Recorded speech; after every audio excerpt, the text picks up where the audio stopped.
عقل مندوں کے لیے ایک زبردست مثال. ہم تربوز خریدتے ہیں، واٹر میلن، مثال کے طور پہ 5 کلو کا ایک تربوز ہم نے خریدا، اور جب اسے کھانے لگتے ہیں تو پہلے اس کا چھلکا اتارتے ہیں نا. 5 کلو میں سے کم از کم 1 کلو کا تو چھلکا نکل جاتا ہوگا، یعنی آلموسٹ 20%، 20% تو کم ہو جاتا ہے. مگر کیا کبھی ہمیں افسوس ہوتا ہے اس کا؟ کیا ہم سوچتے ہیں کہ ہم نے تو تربوز چھلکے کے ساتھ خریدا، چلو آج چھلکے کے ساتھ ہی کھا لیتے ہیں؟ ایسا نہیں کرتے نا. اچھا، ہم چکن بھی تو خریدتے ہیں، زندہ ثابت، اسی کو تولتے ہیں، تلواتے ہیں، پیسے دیتے ہیں، مگر جب کھانے کی باری آتی ہے، پکانے کی باری آتی ہے، تو اس کے بال، اس کی خال، اس کی آلائشیں نکل جاتی ہیں، تو ویٹ تو کم ہو جاتا ہے. مگر کبھی اس پر دکھ ہوتا ہے؟ نہیں نا.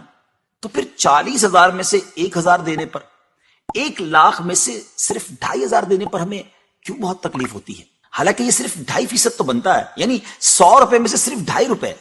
یہ تربوز، کیلے، آم اور مالٹے کے چھلکے اور گٹلی سے تو بہت کم ہے نا. اسی تو زکوٰۃ فرمایا گیا. ہاں، ایک اور بات، سال میں ایک ہی بار دینا ہوتا ہے. مالٹے کا، تربوز کا تو ہر بار چھلکا اتارنا ہوتا ہے نا.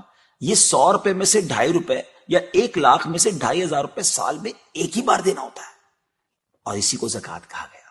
کیا برکت والا کام ہے یہ. مال بھی پاک، ایمان بھی پاک، دل اور جسم بھی پاک، اور معاشرہ بھی خوشحال. اتنی معمولی رقم، یعنی 40 روپے میں سے صرف 1 روپے، اور فائدے کتنے زیادہ، اجر کتنا زیادہ، برکت کتنی زیادہ. تو اب اپنی زکوٰۃ ہم نے پوری دینی ہے.